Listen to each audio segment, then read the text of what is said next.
Hey guys, सो मैंने ना एक एक्सटेंशन बनाया है जो प्लानिटरी पोजीशंस को ट्रैक करके उस हिसाब से आपको support and resistance level find करने में हेल्प करता है। ठीक है, आपको सबसे पहले क्या करना है, जस्ट आपको एक्सटेंशन रिलोड करना है, कैलकुलेटर पे क्लिक करना है और लेट से आज की क्या डेट थी, 6 फेब। ठीक है, 6 फेब जो डेट है वो आपको जिस भी दिन का आप एनालिसिस करने वाले हो आपको उस दिन को यहाँ पे सिलेक्ट करना है। ठीक है, आप यहाँ से सिलेक्ट कर सकते हो या फिर टुडे पे क्लिक कर सकते हो, डायरेक्टली आपको डेट सिलेक्ट करके दे देगा। अब आपको क्या करना है, 09:15 AM करना है क्योंकि निफ्टी स्टार्ट ही 9:15 बजे होता है। ठीक है, और आपको ये जो दिख रहा है मुंबई को मुंबई ही रखना है as it is, no changes. Then ये जो प्राइस है, ठीक है, इसको हटा दो। इसको आपको करना है जो आज का ओपन प्राइस रहेगा, आपको 9:15 बजे या 9:13 9:12 को आपको मिल जाएगा कि निफ्टी का ओपनिंग प्राइस क्या है, या फिर नई अपडेट भी हो चुके हो तो 9:15 बजे भी आप देख सकते हो। तो आपको यहाँ पे ओपनिंग प्राइस दिख जाएगा। ठीक है, यहाँ पे होवर करो कैंडल पे 25605। ठीक है, 25605 और यहाँ पे जस्ट कैलकुलेट पोजीशंस पे क्लिक कर दो। आपको बहुत सारी चीज़ें दिखेंगी यहाँ पे, जैसे कि आपको दिख रहा होगा कि यहाँ पे sun, moon, Mercury, Venus, like many planets are there. Then we have this main frame जहाँ आपको मिलेगा S1, S2, S3, S4, R1, R2, R3, R4। ठीक है, तो आपको कुछ भी नहीं करना है, यहाँ पे क्या करना है, इसको कॉपी करना है, गो टू निफ्टी।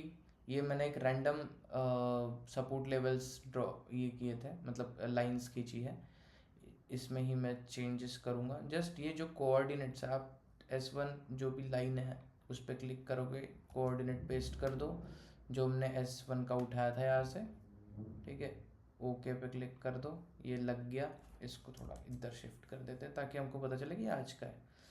फिर सेम वैसे ही आ जाओ, S2 पे क्लिक करो, पेस्ट कॉपी करो, S2 यहाँ पर डबल क्लिक करके ओके दबा दो, इसको थोड़ा यहाँ शिफ्ट कर देंगे। अब आ जाओ S3 पे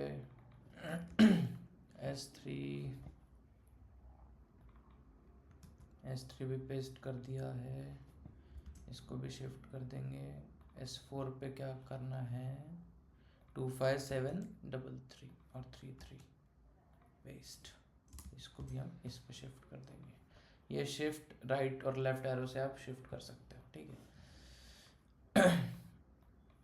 अब आ गया रेजिस्टेंस का टाइम, तो just copy this, paste here, resistance 2, copy this, paste here, just adjust the R1 R2, then I'll just again quickly draw some random lines for R3। Text में लिख दूंगा R3, कोऑर्डिनेट्स पे आके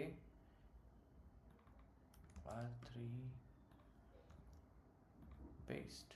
ठीक है, इसको हम शिफ्ट कर देंगे इधर, इसमें लिख देंगे हम R4, कोऑर्डिनेट्स में आके हम पेस्ट कर देंगे ये वाले कोऑर्डिनेट्स। ठीक है, paste, okay done.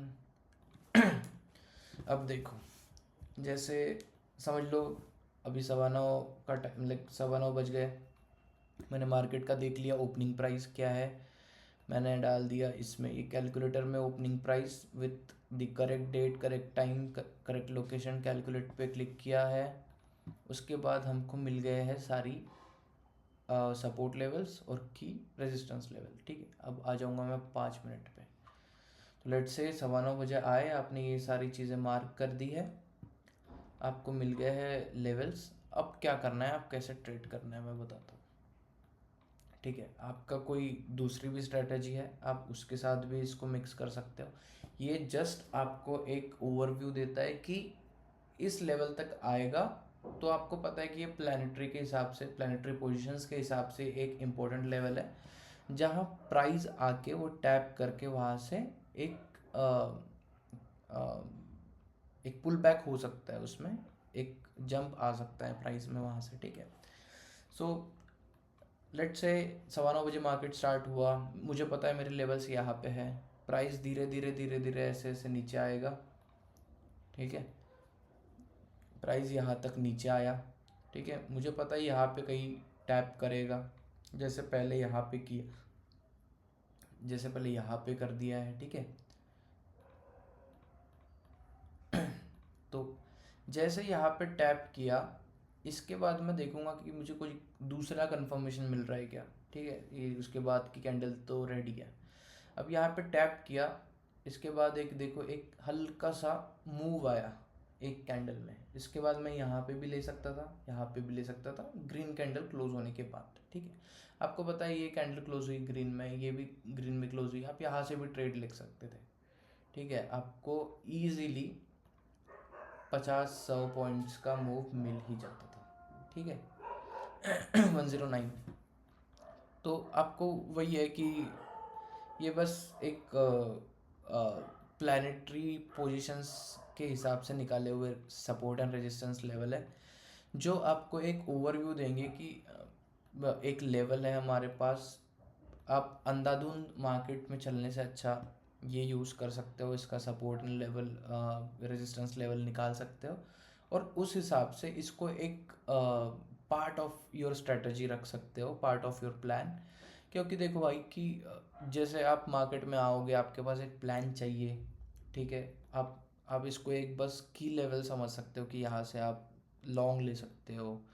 Suppose if ये मेरी रेजिस्टेंस लेवल होती, ठीक है, अभी तो बहुत दूर है, ये प्लानिटरी पोजीशंस के हिसाब से ही वो कैलकुलेशन निकलती है, और वो जो है वो है, ठीक है। लेट्स से यहाँ से प्राइस ऐसे जाता मेरा ऐसे ऐसे प्राइस जाता, इतना तो नहीं जाएगा, let's say just a second, let's say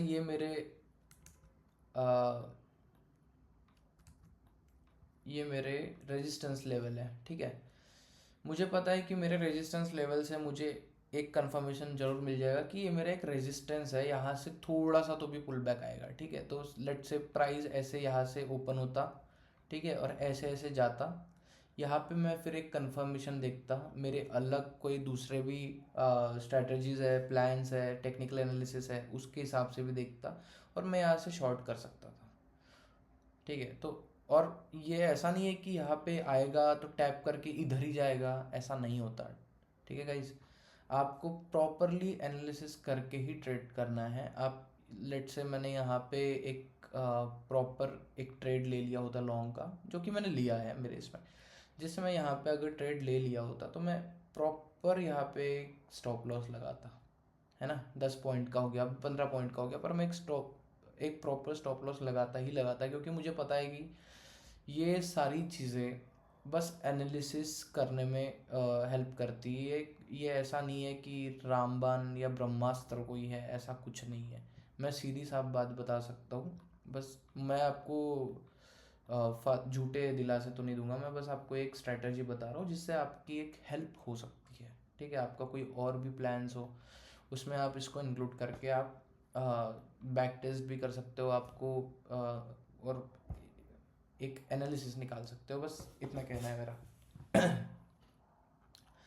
तो guys you can just I am just working on it, like how to, like इसमें कैसे हम इसको पब्लिश कर सकते हैं सारी चीज़ों का। पर पब्लिश करने से पहले भी मैं देखना चाहता हूँ कि कितने लोगों को पसंद आ रहा है, वरना मैं पब्लिश कर दूँ, सारी चीज़ें कर दूँ, पता चल रहा है कि कोई यूज़ ही नहीं कर रहा है, किसी को यूज़ में ही नहीं आ रहा है, तो फिर कोई मतलब नहीं है। और किसी को अच्छा ही नहीं लग रहा है, तो मतलब कुछ इंटरेस्टेड लोग रहते हैं तो ही बनाने का मज़ा आता है। तो हाँ, यही था।